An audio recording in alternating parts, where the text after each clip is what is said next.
Hey everyone, welcome to Force Crash Course PD1 Bootcamp. This is part 3 of the bootcamp focused on process and automation.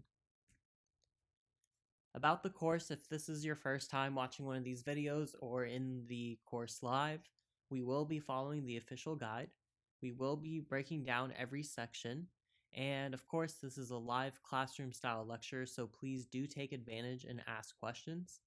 These videos will all be available on YouTube after the original recording, and throughout the course I'll be providing my best tips and practices on this exam. If you'd like, we do have a LinkedIn group full of Salesforce professionals on the Force Crash Course PD1 Bootcamp. That's where I post most of the lecture materials, so you can go down there to that link and I'll provide that link in the comments. And then it's a great place for you to network, post questions, post opportunities, etc. I always like to mention Trailhead is a absolutely fantastic resource for self-paced learning. So if you can, please sign up for Trailhead and create a playground on there. At the end of every course, I do create a complimentary trail mix that I link to the comments and to the original post. And this trail mix is really designed for you to have some hands-on experience that's directly tied into what we're learning in this section. So process and automation and logic, it is worth 38% of the exam, and it has a lot of different topics. So it wouldn't make sense to cover all of these in one video, so I've broken those down. The first topic that we're going to cover, which is this video, is going to be focused on the capabilities of declarative process automation features. Now that might not sound like a lot, but it does have a full range of features that we can talk about, like process builders, workflow rules, approval processes, and then flows. From there, we're going to be breaking these down into learning about Apex and how to code in general, what SOSL, SOQL, and DML means in Apex, how to test our Apex classes and triggers, and then some of the other things that come along with that. So jumping right in, like I mentioned, we're going to be going over workflow rules, process builders, flows, and approvals. So what all of these have in common is that they really embrace the clicks over code mantra. The point of all these tools is to give admins and developers alike, regardless of your skill set, regardless of if you know how to code or not, give you the ability to automate a standard process without any code. Workflow rules, it's one of these automation tools. You can define the S object that you want your workflow rule to get created on and to run on. You define an event or conditions that trigger that action. So the events are on creation and every edit, on creation and every time it's edited to meet a certain criteria. So when I was first learning about these 3 different events, I was a little confused. I mean, on creation made sense. Okay, every time the record is created, okay, fine. On creation, every edit, that one also made sense. Okay, every time it's created, I guess, or if it's edited. But once I read this one, I started to get a little confused. And the best way to explain it is through an example, which I'll show later on in this session. But if I could try to summarize it a little bit, on creation, definitely whenever your record is created. On creation, every edit, basically what this is saying is if you have some condition in your workflow rule and that condition is true regardless of what change is made, this workflow rule will evaluate to true and it will execute whatever action. The difference is with this one, on creation every time it's edited to meet the criteria. So this is saying that every time the user goes in and updates some value, and that updated value is now equal to my condition, that's when I want you to run the workflow rule. Not when some other field is edited and it just so happens that the condition I have in my workflow rule is true. If that doesn't make sense, give us a chance to go through the example and maybe it'll make some more sense there. And then, of course, with the workflow rule, you can define the different actions that you want to take. So what are those different actions? Well, workflow rules can do field updates on the record itself that started the workflow or the parent record of that record. You can use workflow rules to send emails to users or related users. You can send outbound messages, so if you have any integrations, and you can use it to create tasks. Fortunately, one thing workflow rules can't do is delete records. You also do have the option to determine and dictate on the workflow rule when you want the action to occur. It could either occur immediately, so as soon as that edit is made, or you can make it time dependent. And with time dependent, we can delay the action to occur an hour from now, 2 hours from now, X amount of hours or X amount of days from the date that edit is made. So think about if maybe 48 hours from now you want to set some sort of check flag and alert a user and send an email. That would be a great opportunity to use a time dependent action. The next automation tool we could talk about is the process builder. A process builder in Salesforce is an automation tool with a friendly drag and drop user interface. It gives us the opportunity to have all our logic in one place, and that'll become more clear when I show what the process builder looks like. But as opposed to a workflow rule, with a workflow rule, we're limited. We're limited to one condition and then an action for that condition. But what a process builder lets us do is set multiple conditions and multiple associated actions. And we can put all those to execute in a specific order. With this, now we can put multiple conditions and actions all in one process builder. And the benefit of that for us as developers and admins is that we can control the execution order of these conditions and actions. Versus in a workflow rule, if we had all these split out into multiple different workflow rules, Salesforce doesn't give us any guarantee or ability to run those workflow rules in a certain order. But with a process builder, we can start to dictate that if we know what we're doing. Overall, the implementation, though, is similar. You define the S object you want to build that process builder on. You define the event to trigger an action. You can do it on creation or on creation every edit. Process builders do have a couple advanced settings, which we'll go into in the demo on the next slide. And then you can define your actions. Okay, I lied. Let's talk about features and what you can and can't do with a process builder before the demo. Similar to workflow rules again, even though there's a couple differences, you can still create or edit records, but the difference here is you can create or edit any related record, so it doesn't have to be the parent record. Another feature is that you can call Apex now with a process builder. So if you had some custom code that you had written, a custom class, and you wanted to call that from a process builder, you can now do that. You can also call this other automation tool called a flow, which we'll talk about soon. Another automation tool called the approval process. You can also post a chatter and perform quick actions with a process builder. Unfortunately, though, you did lose the ability to send outbound messages. But remember, you can still call Apex, so you can create your outbound message there. Or, we'll talk about this more, but you can also send outbound messages with flows. So there are still some options for you if you want to send an outbound message with a process builder, even though you can't do it directly. Fortunately, though, just like workflow rules, you still can't delete records with a process builder. Okay, now let's actually see what it looks like. So I've built a custom object for myself called invoices. Let's create a new record and see what it looks like. We have an invoice name. The invoice has a status, draft, sent, and needs review, and it has an amount.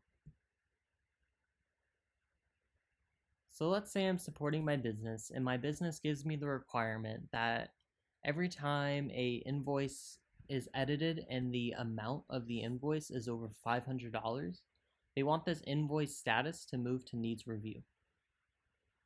So what I would expect is that instead of me doing this manually, if I had saved this record just like this would update to say need review. So let's see if we can do that with a process builder.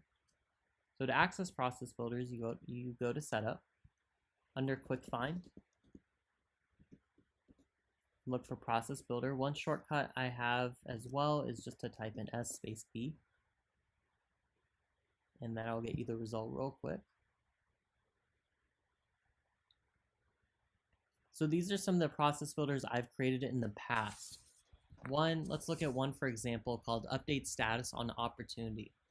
This is a little bit like a list view for process builders. You'll see the name of the process, the description that you give it, the object it's on, the type, when it was last modified, and whether or not it's active.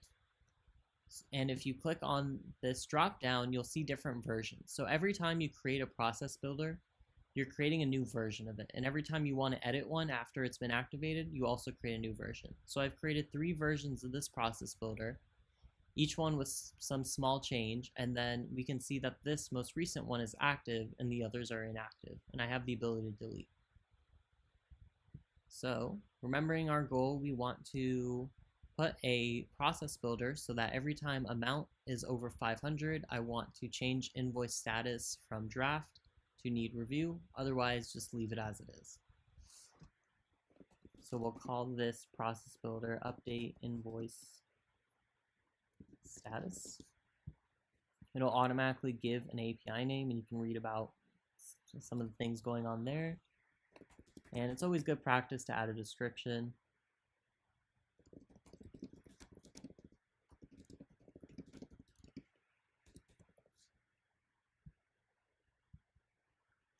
So this is the first part of where the decisions for you as an admin or developer come in when designing a process builder. You can start this process when a record changes, so this would be an edit, a platform event message is received, or if it's invoked by another process. So for this, we want whenever the record changes. And we have to select the object that we want this process builder to run off of. So for us, it's going to be invoice. And another decision. Start this process when the record is created or whenever the record is created or edited. For my requirement, I'm going to need this one. There is an advanced setting, recursion. Allow the process to evaluate the record multiple times in a single save operation. Salesforce does offer some explanations here. Basically what happens is, imagine if I didn't have only this line, but I had multiple lines over here, and I, based off this condition, took some action on my invoice and updated the field. If I wanted to now use that new field value in that next condition and then do something with it on that action, the process builder would still be referencing the old value that it got at the very beginning. It wouldn't know about this new value yet. But with this advanced setting, if I turned that on and I did have another line down here, what that would do is it would call the process builder again and start using that new value. But for this, that's a little bit too much, and I don't want that setting, so I'm going to leave that off. Let's definitely just get invoices whenever they're created or edited. So this is where I can start adding my criteria. So in here, I'll add check for over 500. And there's a couple different ways that you can do this. One is you don't even have to have criteria. If you just want to always run this action, you can do that. If you like formulas and you have some complicated logic that you want to build your process builder off of, you can use formulas as well. All the fields will show up here, and you also have a wide array of different functions as well that you could utilize. So I'm sure your imaginations are running wild with all the different options that are out there. Okay. So for our case though, again, it's something kind of simple. We don't need a formula for it. It might be easier for people to understand if we just use the pick lists over here. So select a field. Basically, we want if amount is greater than or equal to the currency field of 500. And that's it. Let's check what this advanced setting says. Do you want to execute the action only when specified changes are made to the record? So what this does is that if I had, let's say on invoice, I had another field on here. Just let's say it was like a comment field, invoice comments, invoice description. If I went in there and I updated invoice description and I didn't turn on this advanced setting, it would still run that process builder. because this is saying only execute the actions when this specific change is made. But since I didn't make that specific change and the amount was 500 or more, that meets the condition to run this action. Whereas if I did select this and I went over here and I did update invoice description, because I didn't update amount to be over 500, it's not going to run this process builder. That is what I want in this situation, so I'm going to leave that advanced setting. I'm going to turn on that advanced setting. Okay, one step closer. So what I want to do if they have over $500 on that invoice, these are all the options I was talking about on the PowerPoint. But for this, we just want to update the record. Call it update invoice status. And we can either select the record that started this process, which would in this case be this guy, or we can select a record related to the invoice. So there isn't much related to this invoice right now other than all the standard fields, but you can see some of the different options that are out there and some of the possibilities associated to them. So I'm just going to randomly keep clicking and see how far we can get.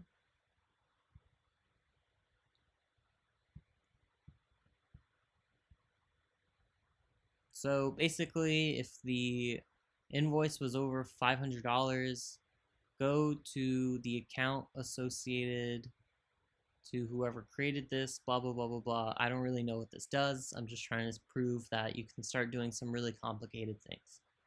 That's not what I want. We just want this guy, the invoice, and we want to update the invoice status to say need review, and that's it.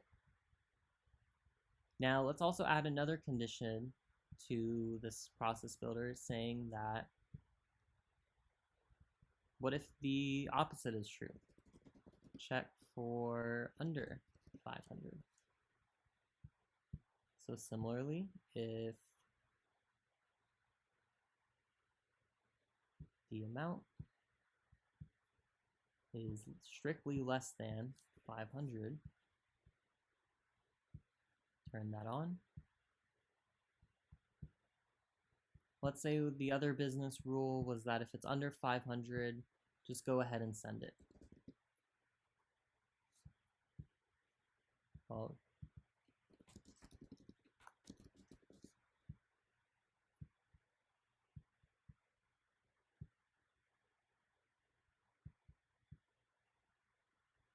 sent.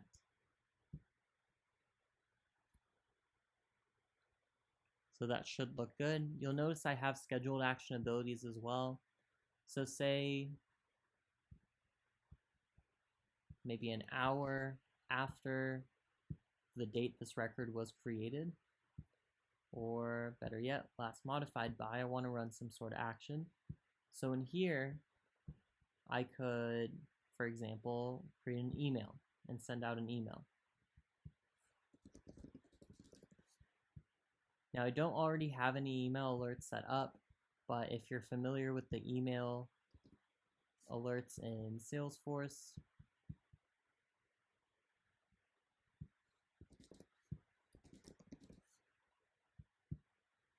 come over here under the process and automation section and begin creating an email alert and associate an email template to it. And that can send an email out to whoever you'd like that's associated to this record.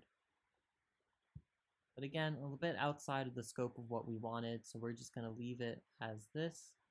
And one other thing I wanted to mention about process builders is it took me a while to figure this out. Actually, I didn't realize this, but one, you can move these things around. So if I made a mistake and I wanted to evaluate in the other way around, you could do that.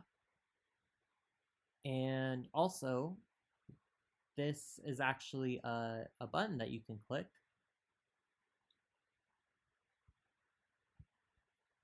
Oh, let me get rid of the scheduled action.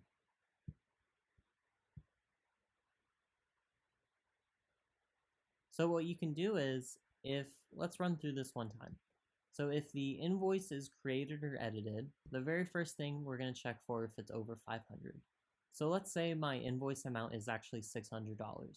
That would render this condition as true, and it would cause this immediate action to run, which would send my or update my invoice status to needs review.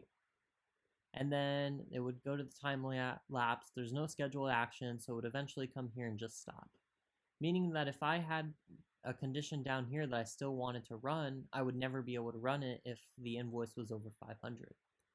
Now, if I had something slightly different here and I changed this from stop to evaluate next criteria, what this means is even if this was true, definitely do this action, but still go down and check the next node and see if I should run that. In this case, I'm still okay because the invoice isn't under 500. It won't update the status again, so I'm okay.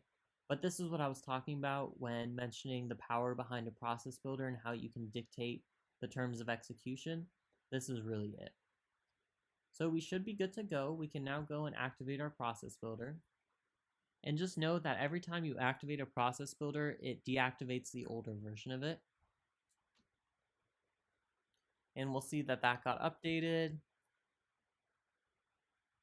And this persisted and version 1 is out there for us. So this would mean that if I change my amount right now to say 400, I would expect the invoice status should change for me from draft to sent. Let's see if that's true. Yep, it did. And let's change it back to draft for a second. And let's say I populated amount at 600. That would need to cause this invoice status to change from draft to needs review. Let's see if that happens. It does. So we know our process builder is working.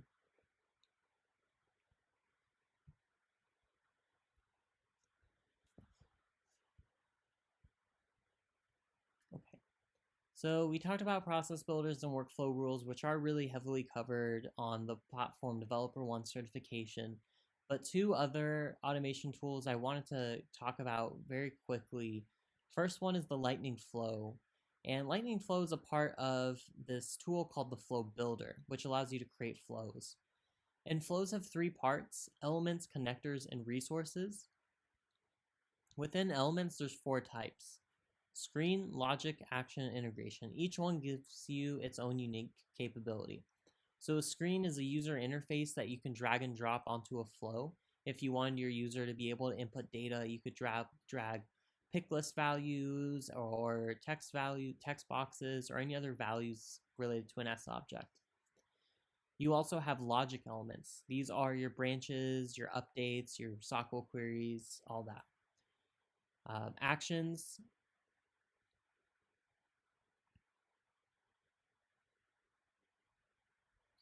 ScreenFlow is your user interface, so you can drag and drop pick list values or text boxes over there. Logic is your branches. You can update data within this logic, so if you need to manipulate the data after you got it, and you can loop through data. With action elements, you can run queries or perform DML.